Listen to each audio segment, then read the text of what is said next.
Hello, everybody. Welcome to Zurich. Welcome to my home. Let's kick this off with a few beautiful pictures from world famous Hunziker Areal of the co-housing co-op Mehr als Wohnen here in Zurich. Here we go.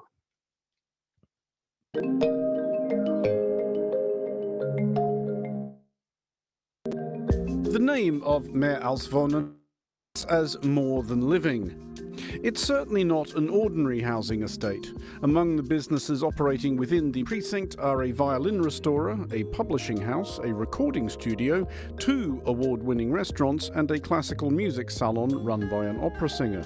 Switzerland has a long tradition of cooperative living, but even by local standards, Mehr als Wohnen is ambitious. The idea was to create a distillation of Zurich society.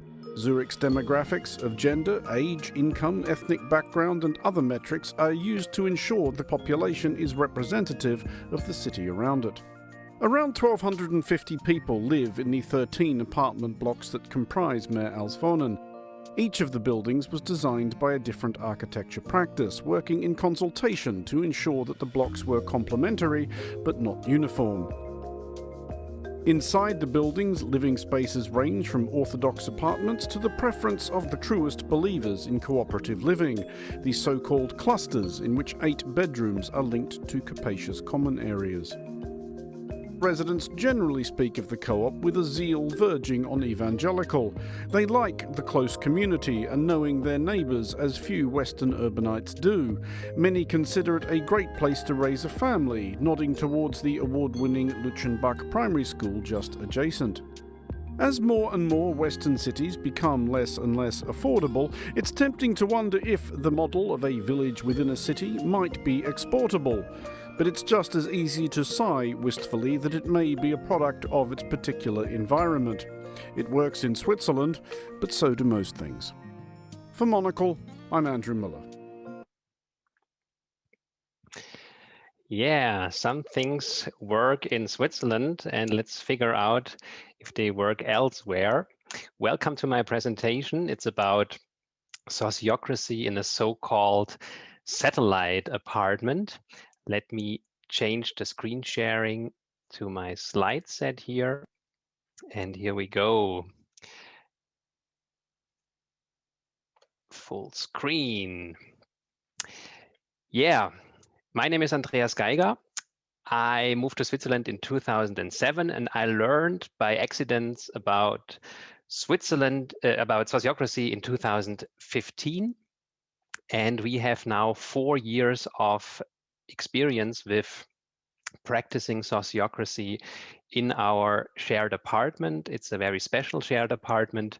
We are 11 adults, and I want to make this final session for today as interactive as possible for you. There will be a part 1 where I reflect on my experience with sociocracy. Then there will be plenty of room for questions and discussion. And then we have a second part where I would like to brainstorm with you about how to implement sociocracy also on other levels of our housing co-op. By the way, I'm not an official representative of Mehr als Wohnen. I'm just a person living here that discovered sociocracy in our shared apartment. So welcome to our shared apartment. This is a picture recently taken before we kicked off our sociocratic circle meeting. When I put together the slides, I was a bit shocked when I saw the body language of these people. So here we have to understand, usually our circle meetings happen after a long day of work. It is 7:30 p.m. already, and sometimes the topics are actually a bit stiff and tough, but this is not fully representative on what is happening here. But this is our dinner table. After the dinner, we then set out for our circle meetings. And just to give you an idea where we live here, it's a 400 square meter so-called satellite apartment with 10 bedrooms. And currently we live here with 11 adults. The house is 5 stories, so there are more than our shared apartment here. There are others on other levels of the building. And I also included that we don't have a charismatic leader figure. So maybe this explains why we use sociocracy as a tool to govern our living together here. So there is no figure that usually has a natural authority. It's really 11 adults that are on the same level, living together, taking decisions together. We will go in more detail in a few moments. So as I said, we have experience with practicing sociocracy since 2007. That's 4 years now. You can regard us as a one circle organization, so very simple. Maybe this was also the reason why I was able to convince the others to look into sociocracy and test it.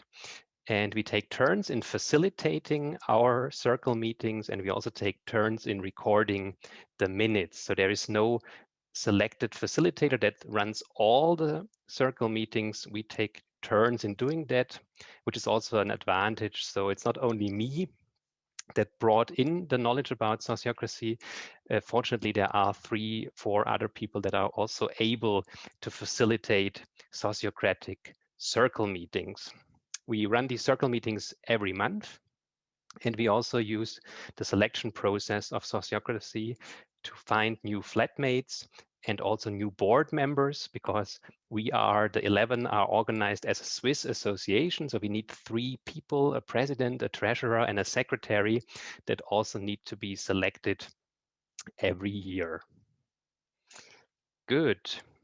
Recently, I did the sociocratic online training and discovered some sociocratic gaps that we still have in our one circle organization. So our vision, mission, and aim are not fully agreed. They are not written down at this point in time. We also don't have an elected sociocratic leader. I'm kind of serving in that role because I'm the most advanced when it comes to sociocratic education. But this is my next aim, and I in the process of convincing the others that we look into these 2 things, vision, mission, and aim, and also the elected sociocratic leader. One thing where I'm not sure yet, it's the performance review here. I was not brave enough to convince the others that it might be a good idea to also do performance review in the place where you live. But I'm happy to say that Lilo, my girlfriend, who happens to live with me in that shared apartment, the 2 of us, we tried with the 2 of us the performance review only last weekend. So maybe over time, I will have the courage to also bring this concept to the others, because I learned at SALT that too many organizations don't benefit from the performance review. It's like a resource that is not used. So we will see. Maybe there will be an addition to this event, and I'll give an update on this. Okay, and I'm serving also in the role of secretary, so I have too many hats. Obviously, this has to change over time. Just to give you an idea of how we document our decisions that we take in our circle meetings. This is all in German, but the structure is in general also interesting. So we note the dates. We also write down what we decided together. Then I'm always keen on writing down what led to the decision. Why did we end up with this decision? This comes in very handy when you look at this a few months later. And of course, in good sociocratic tradition, we always have a final date where we look into the decision again. So this is the decision journal that I'm also taking care of. Good. And currently we are selecting new flatmates. So there will be 2 bedrooms that are available. And here we also use sociocracy. The written applications come in, then we use a polling method where we work with resistance points. So for example, you say, for this gentleman here, I have more or less resistance point, you write them down. So it's like a silent decision process where we then end up with a top 10 or top 5 selection of people that we invite over to our place for a so-called speed friending, where we meet all the applicants for 10-15 minutes to get to know them. And then we do a sociocratic selection process where we nominate, usually out of a top 3 candidate list, the people that we then can imagine to offer them a contract to come and live with us. And here in this selection process, or in the whole selection of new flatmates process, we really see the benefits of sociocracy, because there is, like in this polling method, which is totally happening in silence, there is no arguments, no room for arguments. And then the selection process, sociocratic selection process, this runs usually very smoothly. So within 60 minutes, 90 minutes, we then can agree on a new flatmate. And I heard stories from the past where this was really difficult, where they discussed hours over hours. There was a lot of negativity involved. This is all gone thanks to sociocracy. And here I'm really happy that everybody is fully convinced that this is the right approach to select flatmates. Just a few more pictures on the practice here. So we learned that hosting cards are a good tool, especially when we take turns in facilitating our circle meetings. Sometimes you forget about a detail, so it's like a support when you have the hosting cards always at hand. Then we really make sure that we speak in rounds. We usually indicate these with color cards, so everybody knows that we are currently discussing the general know-how. So it's the moment to ask questions and share information. And then we move to the other round where it's about opinion, for example. And then the red one, or the white one, is the consent round. So everybody knows, especially because it's sometimes happening quite late in the afternoons. You also, with a visual input, people know where we are currently standing in our discussion. This is the so-called Radishtap. So we use this minion. When you have it in your hands, you are allowed to speak, and only you are allowed to speak. So there are no interruptions as long as you have the minion sitting with you, or as long as you have him in your hand. So no interruptions. It's a very smooth way of discussing, and everybody has enough room and time to express him or his or her feelings, opinions, because this is really what we learned, that when there is enough room to really understand what is important to people, what is essential to them, we end up with better discussions. So there is no stress. Everybody can speak. You can imagine when all 11 are there at the table, this can take a lot of time. So I'm not too sad when only 7 or 8 are around. However, the minion is always there as the 12th participant. And we also see that it makes sense to remember people, especially those that are not so highly trained with sociocracy, about what is when you give a consent or when you have an objection, what does this really mean? So we use cards like this to remind everybody about the sociocratic traditions. Preparation is key. You can tell from this that the list of topics is always well prepared. Of course, we take a consent decision before we actually kick off the meeting, because even when this is well prepared, there can be last-minute changes that are even more important.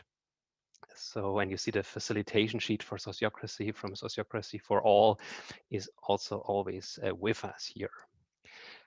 Good. And before COVID, it was also possible to promote sociocracy. So we also invited people to come to our large apartment to do what we call sociocratic games. So they could, within 60 minutes, experience, usually for the first time, how it feels to take a decision in consent.